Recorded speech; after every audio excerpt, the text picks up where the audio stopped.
तो हेलो बच्चों, स्वागत है आपका एलकेपीएल एमपीसीबी क्लासेस में, जहां हम आज डिस्कस करेंगे 10th क्लास की साइंस का। और साइंस में हम पढ़ रहे थे बेटा अभी तक अम्ल और क्षार को हम पढ़ रहे हैं। और हमने इसका पार्ट वन को हमने डाल चुके हैं और ये पार्ट सेकेंड है। पार्ट सेकेंड में हमने पार्ट वन में हमने सॉरी पार्ट वन में हमने अम्ल क्या होते हैं, क्षार क्या होते हैं, लवण क्या होते हैं, इन सबको हमने अच्छी तरीके से पढ़ा है। एक बार उसको जरूर जाकर के देखें ताकि आपको अगला वाला जो पार्ट जो भी चल रहा है वो आपको अच्छे तरीके से समझ में आ जाएगा। ठीक है ना। तो अपन स्टार्ट कर रहे हैं बेटा। बस क्या हम बात कर रहे हैं गंधी सूचक की। क्या बात कर रहे हैं बेटा? गंधी सूचक की बात कर रहे हैं। गंधी सूचक होता है क्या? हाँ, आपको बता चाह रहे हैं। ठीक है ना। क्या हो रहा है कि अम्ल या क्षार पदार्थ को जब हम अम्लीय व क्षारीय माध्यम, मतलब कहने का मतलब ये है कि अम्ल और क्षार को जब हम किसी अम्लीय क्षारीय माध्यम में रखते हैं तो वह अम्ल और क्षार से भिन्न हो जाते हैं। कहने का मतलब वो उससे भिन्न हो जाते हैं। जैसे कि मान लो कि मेरी प्रॉपर्टी ये है कि मैं किसी स्कूल में पढ़ा रहा हूं और वहीं पर भी अगर वो स्कूल एजुकेशन वाला सिस्टम है तो मेरी वहां पर प्रॉपर्टी अलग, मतलब उसको अब उनको हमको अलग प्रकार से उसको मतलब बताया जाएगा कि भाई देखो ये इस प्रकार से है और ये इस प्रकार से पढ़ाते हैं। ठीक है ना। तो वहां अलग भिन्नता दिखाई जाएगी। मतलब कहने मतलब ये है कि जब कोई अम्ल या क्षारीय पदार्थ को अम्लीय या क्षारीय माध्यम में रखा जाता है तो वह भिन्न हो जाते हैं। इस प्रकार के सूचक को हम गंधी सूचक कहते हैं। बात समझ में आ गई? ओके। जब किसी अम्ल को या क्षार को कोई भी अम्लीय क्षारीय माध्यम में रखा जाता है तो वह उनकी प्रॉपर्टी भिन्न हो जाती है। जो अम्ल थे अम्लीय रहेंगे लेकिन उनकी प्रॉपर्टी अलग प्रकार की दिखाई जाएगी। इस प्रकार के सूचक को हम गंधी सूचक कहते हैं। यहां तक बात समझ में आ गई? Very good. अब हम बात कर रहे हैं बेटा, हम अम्ल और क्षार की रिएक्शन कराएंगे। अब हमारे टॉपिक का नाम है, हम यहाँ टॉपिक लिखते हैं अम्ल और क्षार की अभिक्रिया।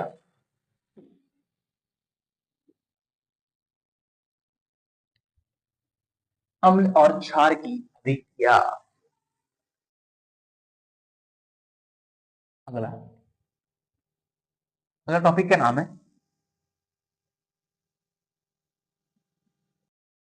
अम्ल और अम्ल और क्षार की धातु के साथ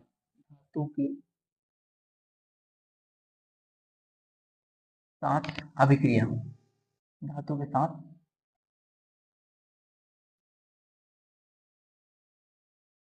अभिक्रिया।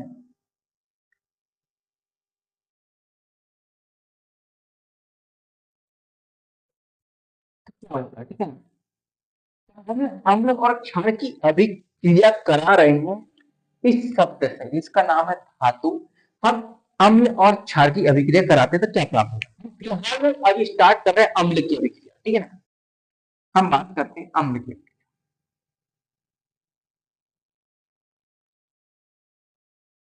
अम्ल और धातु की अभिक्रिया। अम्ल और धातु की अभिक्रिया। अम्ल और धातु की अभिक्रिया।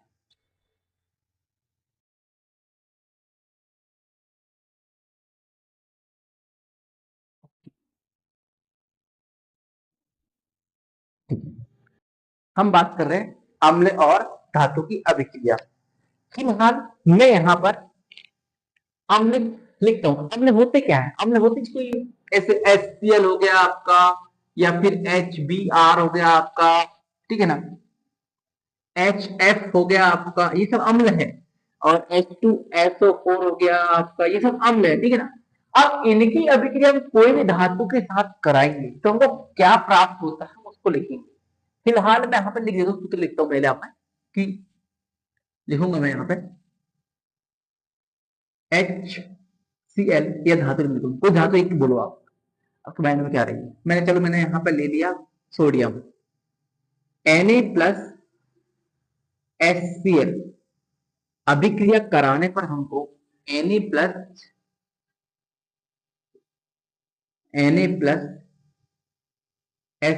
की अभिक्रिया ने कराए तो हमको मिल गया यहाँ पे NaCl और हमको मिल गया यहाँ पे हाइड्रोजन गैस। ठीक है ना। यहाँ पे सोडियम के पास में +1 चार्ज, मतलब सोडियम आएगी +2, और इस प्रकार से यहाँ पर जाएगा H+1 Cl-1, यहाँ पे Na+1 और Cl-1, और N+1, ठीक है सही, दो जो थी नहीं ऐसे। ओके, क्या बोलेंगे यहाँ पे, हम परिभाषा में बोलेंगे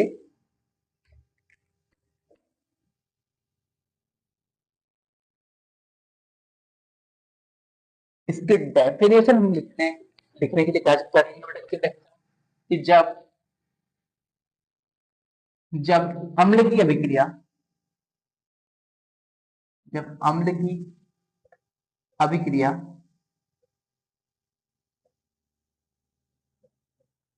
अम्ल की अभिक्रिया धातु के साथ, धातु के साथ कराई जाती है,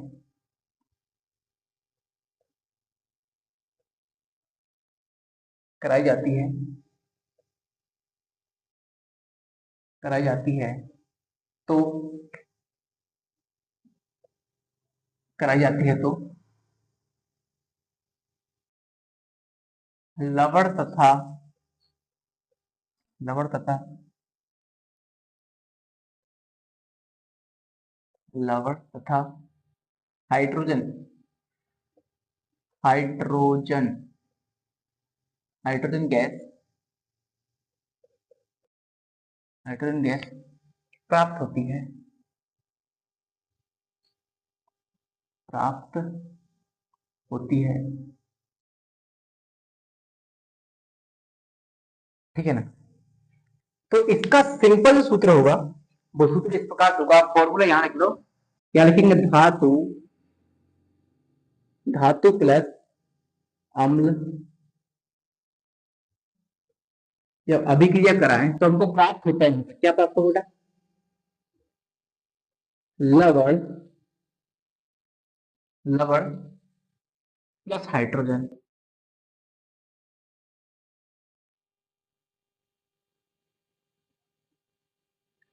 हाइड्रोजन गैस, ये ठीक है ना। अब यहाँ पे जरूरी नहीं कि हम सोडियम वाला ही एग्जाम्पल लिखेंगे, उदाहरण बहुत सारे, मैं यहाँ पे और भी उदाहरण ले रहा हूँ, अपने साथ ले रहा हूँ उदाहरण, मैं यहाँ पे पोटेशियम लेता हूँ कि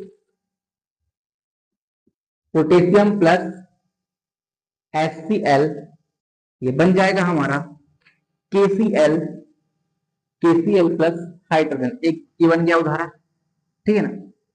ये अपना पोटेशियम होगा बेटा, इसका नाम पोटेशियम है,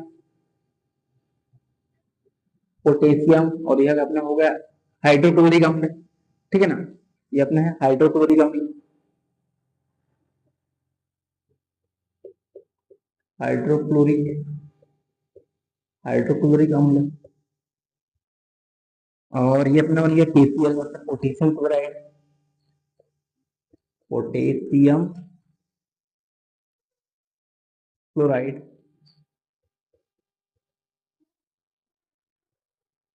और एक हाइड्रोजन हो गया,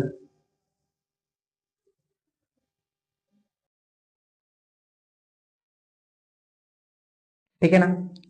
वैसे और उदाहरण हमारे पास है तो यहाँ लिखेंगे, और यहाँ अम्ल भी चयन कर सकते हैं, ऐसा कुछ नहीं कि हमको अम्ल, हमको HBr लेंगे, कोई दिक्कत थोड़ी, इसमें HBr ले लो अपना, मैं यहाँ लिख देता हूँ सेकंड उदाहरण, ये हो गया अपना फर्स्ट, ये हो गया अपना सेकंड, और ये हमारा होगा थर्ड, K प्लस HBr की जब हमने अभिक्रिया कराएं, पोटेशियम प्लस HBr अभिक्रिया जब हमने कराएं तो हमको यहाँ मिल गया पोटेशियम ब्रोमाइड प्लस हाइड्रोजन, ये बन जाएगा potassium bromide, HBr, hydrobromic,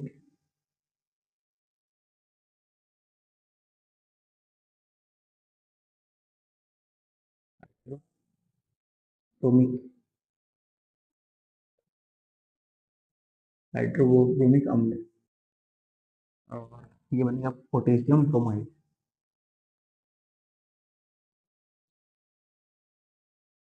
potassium bromide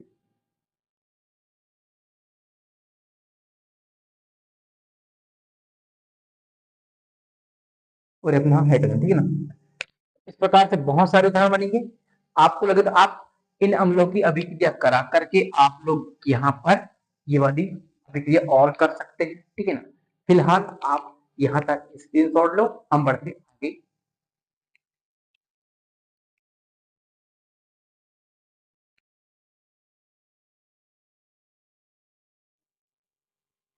चलो ठीक है, आगे बढ़ते हैं।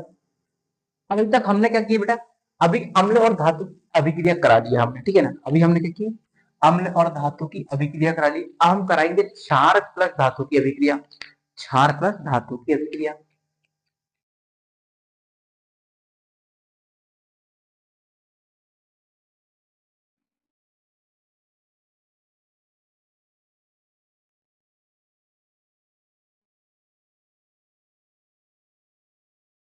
एक मिनट बस, एक मिनट बस।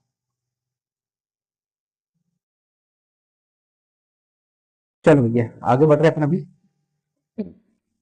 सेकंड हम कह रहे हैं क्षार के साथ अभिक्रिया। क्षार के साथ अभिक्रिया।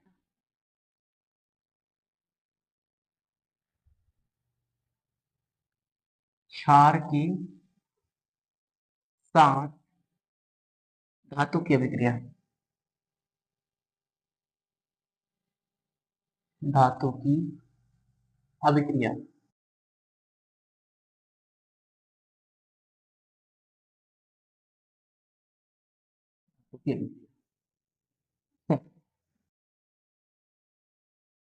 ठीक है।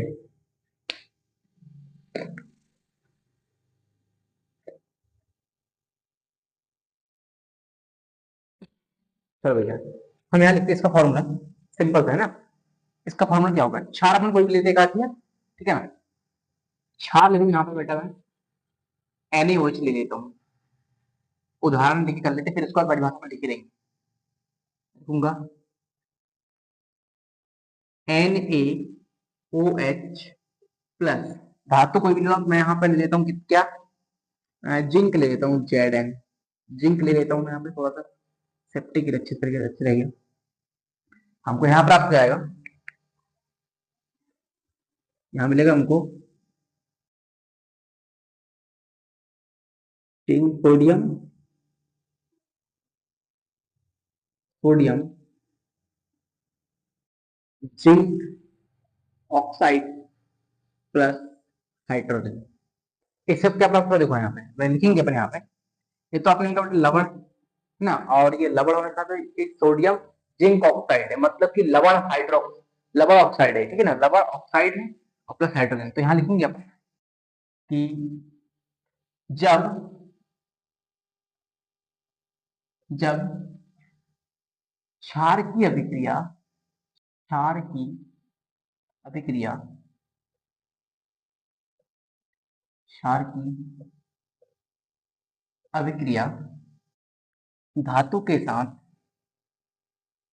धातु के साथ कराई जाती है,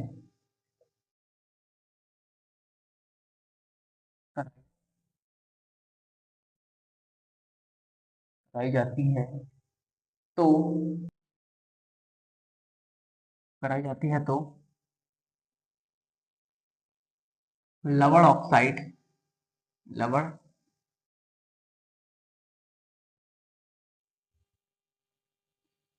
लवण ऑक्साइड और hydrogen gas, hydrogen hydrogen gas बाहर निकलती है,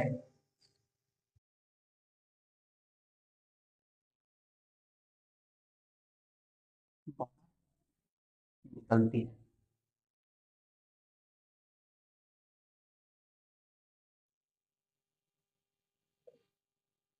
ठीक है।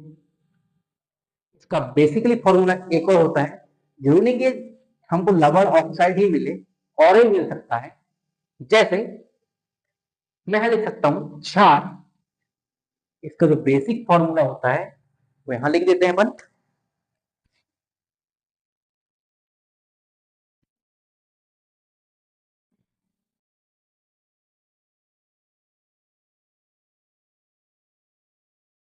क्षार, क्षार प्लस धातु, धातु इक्वल टू होता है लवण ऑक्साइड,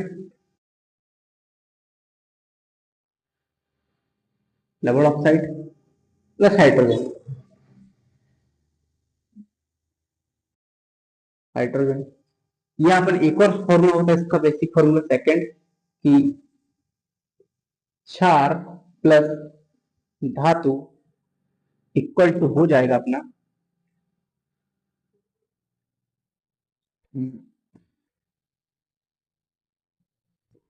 ऑक्साइड, ऑक्साइड हो जाएगा हाइड्रोक्साइड, लवण हाइड्रोक्साइड। ये बनेगा हमारा लवण हाइड्रोक्साइड ना। ओके, लवण हाइड्रोक्साइड, हाइड्रो हाइड्रोक्साइड, लवण हाइड्रोक्साइड और प्लस हाइड्रोजन।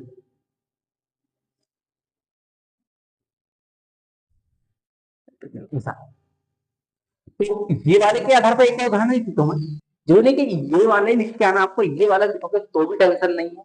यहाँ पे मैं जिंक अभी एक और रिएक्शन कर देता हूँ तो आपको दिक्कत नहीं आएगी। ठीक है, लिख लो यहाँ पे कि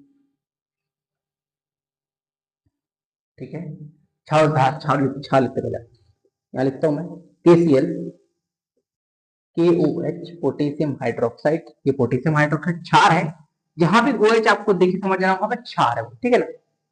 वो धातु क्षार प्लस धातु यहाँ लिखता हूँ क्या मैं, जिंक ले लेता हूँ।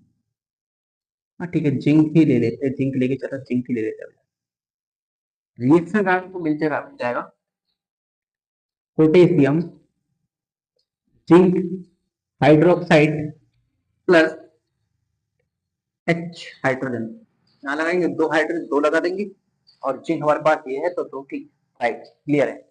ऑक्सीजन दो आ रही है तो ये वाली जाएंगे यहाँ पे, ये भी ठीक है, ये भी ठीक, okay. Zinc hydroxide two two two potassium two है तो यहाँ पे लगा देंगे। जिंक भी हमारे यहाँ पे टू है, टू है, टू लगा देंगे, टू जिंक ऑक्साइड। चलो भाई ओके, तो ये पहला उदाहरण हमारे पास ये हो गया और ये सेकंड उदाहरण हमारा ये हो गया। तो ये इसका उदाहरण हो और ये इसका उदाहरण हो गया, ठीक है ना। अब हमारी यहाँ पे क्षार के साथ भी अभिक्रिया होगी और अम्ल के साथ भी अभिक्रिया। इसके आधार पर लिखो तो क्या बोलेंगे, क्षार धातु की जब क्षार की धातु के साथ रिएक्शन अभिक्रिया होती है तो लवण हाइड्रोक्साइड तथा हाइड्रोजन प्राप्त होती है, ऐसा हम बोलेंगे जब हमारे रिएक्शन इस प्रकार से होगी। चलो यहां तक तो फिलहाल आप स्क्रीनशॉट लो, फिर बढ़ते हैं आगे।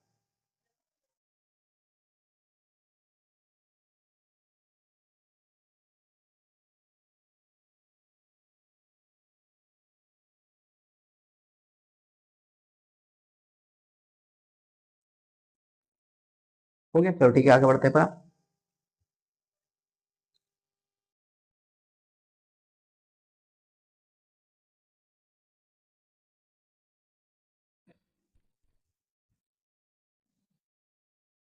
चला जाता हूँ किसी की धुन पे, धड़कते दिल के तराने में, चला जाता हूँ किसी की धुन पे।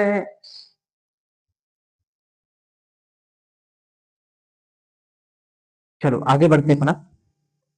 हम पढ़ेंगे यहाँ पे आप धातु कार्बोनेट तथा धातु हाइड्रोजन कार्बोनेट की अभिक्रिया जब अम्ल के साथ कराते हैं तो क्या प्राप्त होता है, हम इसकी बात करें, ठीक है ना। यहाँ पे देखेंगे टॉपिक का नाम है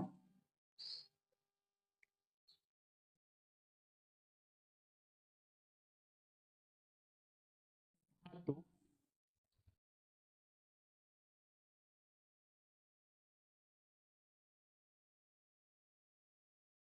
तो हाइड्रोजन कार्बोनेट धातु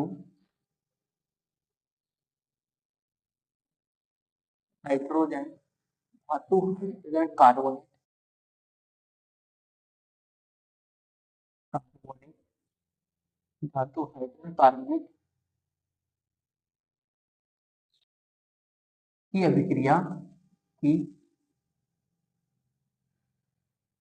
अभिक्रिया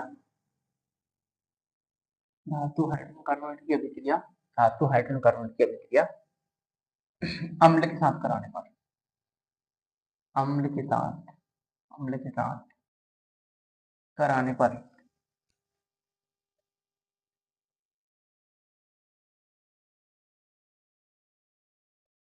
कराने पर क्या होता देखते हैं, ठीक है ना। अगले टॉपिक लिखेंगे अपने इस प्रकार से कि भैया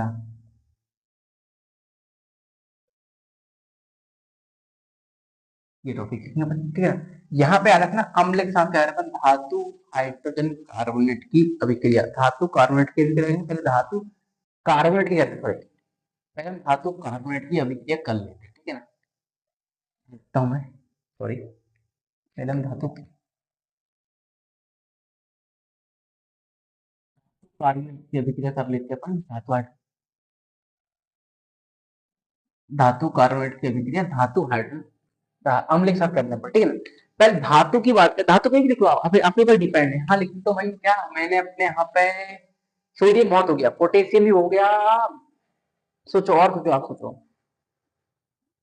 हेलिना की रब से फरियाद, रब से फरियाद। अच्छा तो भाई पोटेशियम ले लेते हैं, पोटेशियम, अब कार्बोनेट, कार्बोनेट होता है CO3, CO3 कार्बोनेट की अभिक्रिया पोटेशियम के साथ अम्ल के साथ क्या है, अम्ल के साथ, अम्ल यहाँ पे अपने पास लिखता है अम्ल, ओके। क्या लिख रहा हूँ मैं, HCl, HCl के साथ क्या प्राप्त करो भैया हमको, ओके। तो यहाँ लिखेंगे अपन कि पोटेशियम, यहाँ पर ये वाला है प्लस का 1, ये माइनस का 1, प्लस का 1, ये माइनस का 1, पूरा पूरा, ठीक है ना। अभिक्रिया कराने पर क्या प्राप्त होगा लिखते हैं।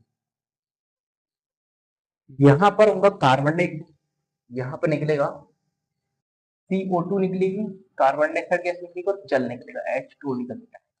अब ये बात क्या बन रहा है देखते हैं, लवण plus carbon dioxide gas plus ये, तो यहाँ बनेगा KCl, KCl plus carbon dioxide plus H2O, हाँ यहाँ पर क्या आएगा,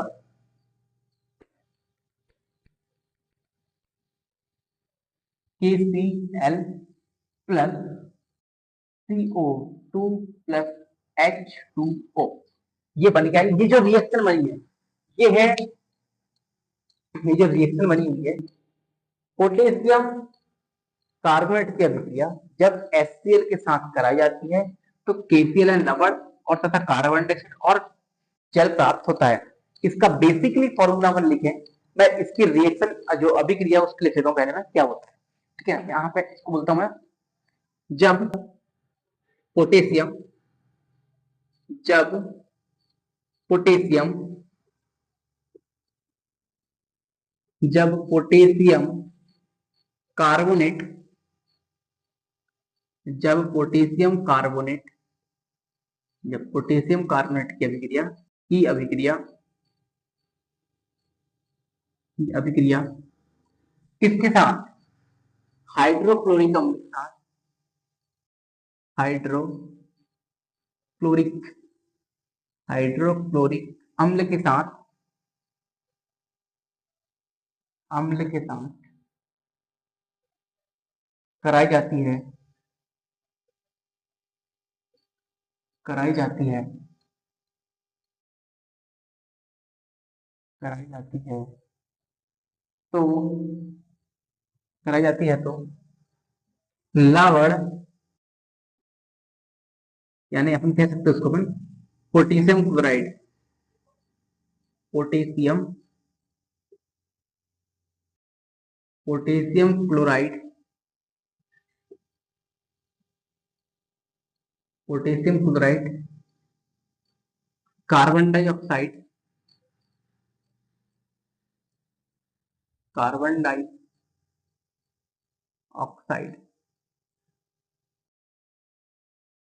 कार्बन डाइऑक्साइड और जल प्राप्त होता है तथा जल प्राप्त होता है, जल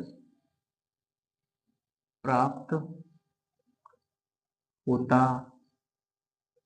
है। इस रिएक्शन, अब इसका सिंपल बेसिकली फॉर्मूला इसका ये हो जाएगा कि भैया धातु carbonate,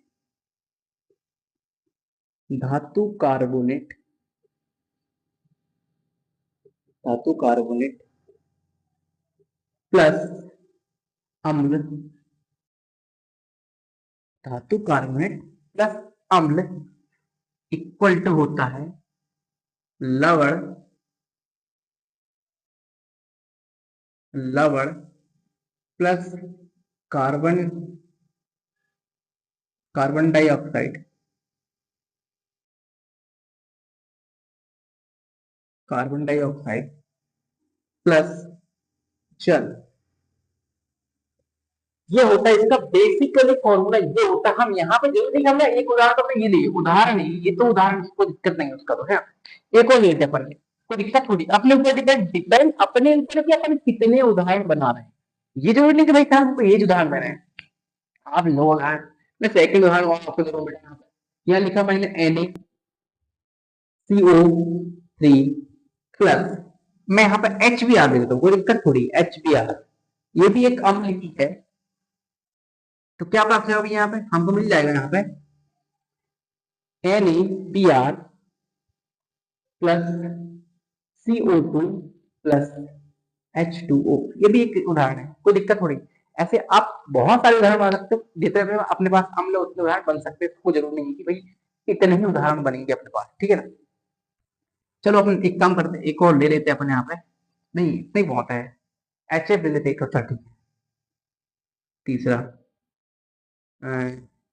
potassium carbonate 3 plus HF, HF hydrofluoric अम्ल, ठीक है ना, हाइड्रोफ्लोरिक अम्ल मिलेगा वो, बन जाएगा यहाँ पे potassium HF, potassium fluoride plus CO2 plus, ये बन जाएगा अपने पास H2, ठीक है ना। ये और उदाहरण अपने पास, बस इतना आप कर लो धातु कार्बोनेट की अभिक्रिया। अब हम करेंगे धातु हाइड्रोजन कार्बोनेट की अभिक्रिया, जब तक इसकी नोट ले लो।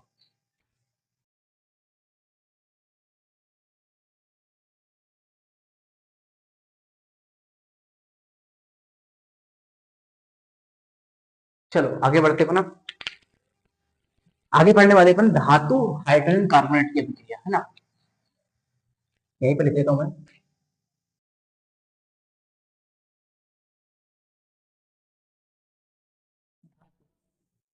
हाइड्रोजन, हाइड्रोजन कार्बोनेट की अभिक्रिया, धातु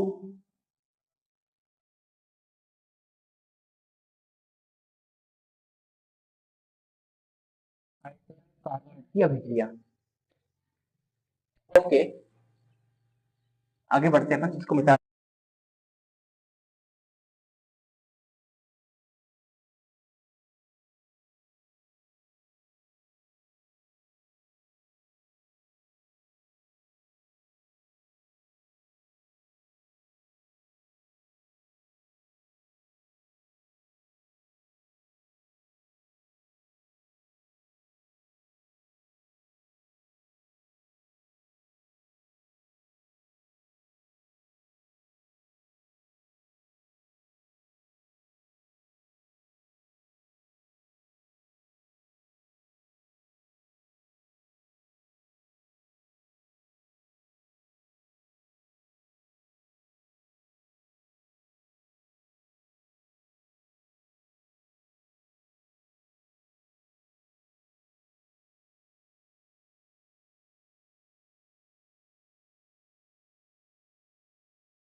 तो दोस्तों प्रॉब्लम ये हो गई थी कि पढ़ाते पढ़ाते मेरा माइक बंद हो गया, और माइक बंद होने की वजह से इतना जो भी यहाँ पर लिखा है वो मैंने आपको समझाया तो था, पूरी डिटेल समझाया था, लेकिन वजह ये हो गई कि वो पूरा का पूरा वीडियो, मतलब कि 5 मिनट की वीडियो में मेरा पूरा का पूरा क्या हो गया, मतलब जो वॉइस है वॉइस नहीं है। फिलहाल उसको फिर से एक बार रिपीट कर दे रहा हूँ, ठीक है ना। आप अगर आपको भरोसा ना हो तो मैं उसका 1 मिनट का क्लिप को डालूंगा, फिर आपको समझ में आ जाएगा कि भाई मैंने सही बोला। ठीक है, चलो आगे बढ़ते हैं, इसको समझते हैं। धातु हाइड्रोजन कार्बोनेट की अभिक्रिया अम्ल के साथ कराने पर, धातु हाइड्रोजन कार्बोनेट की अभिक्रिया जब अम्ल के साथ कराते हैं तो कराने पर लवण कार्बन डाइऑक्साइड गैस और हाइड्रोजन गैस सॉरी जल हमको प्राप्त होता है। ये सिंपल उसी की जैसे हमारे पास क्या था, धातु कार्बोनेट की जैसे ही ये अभिक्रिया है, बस इतना है अंतर की इसमें हाइड्रोजन आकर कितना आकर के ऐड हो गया है। अब क्या होगा जब हम तो सोडियम हाइड्रोजन या सोडियम बाई कार्बोनेट की अभिक्रिया या सोडियम हाइड्रोजन कार्बोनेट की अभिक्रिया HCl जब हम अम्ल के साथ कराते हैं, अम्ल के साथ कराने पर हमको लवण कार्बन डाइऑक्साइड गैस और जल प्राप्त होता है। देखो लवण, ये अपने पास लवण है, उसके पास हमारे पास ये क्या है, हमारे पास कार्बन डाइऑक्साइड और हाइड्रोजन जल है, सॉरी जल है सॉरी। इसके बाद पोटेशियम हाइड्रोजन कार्बोनेट की अभिक्रिया हमने HBr अम्ल के साथ कराने पर क्या मिला, KBr मतलब होता है पोटेशियम ब्रोमाइड और कार्बन डाइऑक्साइड और हाइड्रोजन। ये चीज कॉमन रहेगी, ये चीज कि भैया ये तो आना ही है, ये तो आने ही, इसको छोड़ नहीं सकते, ठीक है ना। यहाँ पे रुबिडियम हाइड्रोजन कार्बोनेट के साथ हम देखो अभिक्रिया कराते हैं, तो यहाँ पर रुबिडियम, ठीक है ना, क्लोरीन प्राप्त होता है, क्लोराइड प्राप्त होता है, और प्लस यहाँ कार्बन डाइऑक्साइड और हाइड्रोजन गैस प्राप्त, जल प्राप्त होता है। सॉरी क्या बोल रहा हूँ मैं, आवाज थोड़ी क्योंकि ऐसे हो जाती है। धातु हाइड्रोजन कार्बोनेट की अभिक्रिया अम्ल के साथ कराने पर लवण कार्बन डाइऑक्साइड गैस और जल प्राप्त होता है। ये जो लाइन है इसको आपको नोट कर रखना पड़ेगा, और ये जो सूत्र है आप ओनली अगर फॉर्मूला ही याद रखेंगे तो आपको पूरी की पूरी अभिक्रिया बन जाएगी, लेकिन इतना याद रखना है कि धातु कौन से अधातु कौन से, ये अगर आपको जानना है तो मेरे 10th क्लास की साइंस का पार्ट जो चैप्टर नंबर फर्स्ट है उसमें मैंने सारी डिटेल अच्छे से आपको समझाया, आपको उसमें जाकर जरूर देख ले, ठीक है ना। और मेरी अब अभी आवाज बंद हो गई थी मात्र किस वजह से कि मेरा माइक बंद हो गया, तो उसी हिसाब से मैं एक मोटिवेशन आपके लिए लेके आया हूँ। क्या है कि अगर अगर आप कुछ अच्छा करोगे तो लोग बाग अंदर ही अंदर आपके बारे में सोचना हुआ करेंगे, अगर आप कुछ अच्छा नहीं करोगे तो लोग बाग आपको बाहर से सोच रहा हुआ करके डराएंगे। कहने का मतलब ये है कि मेहनत करते रहो ताकि लोग बाग आपको अंदर ही बस कोसते रहे, बाहर से कोसने की हिम्मत या बाहर चिल्लाने की हिम्मत आपको बिल्कुल ना कर।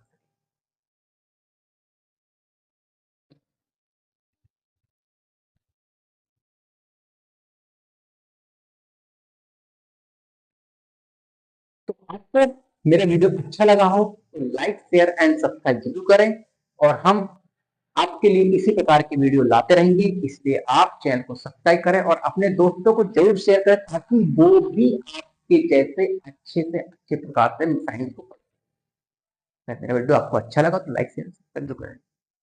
जय राम।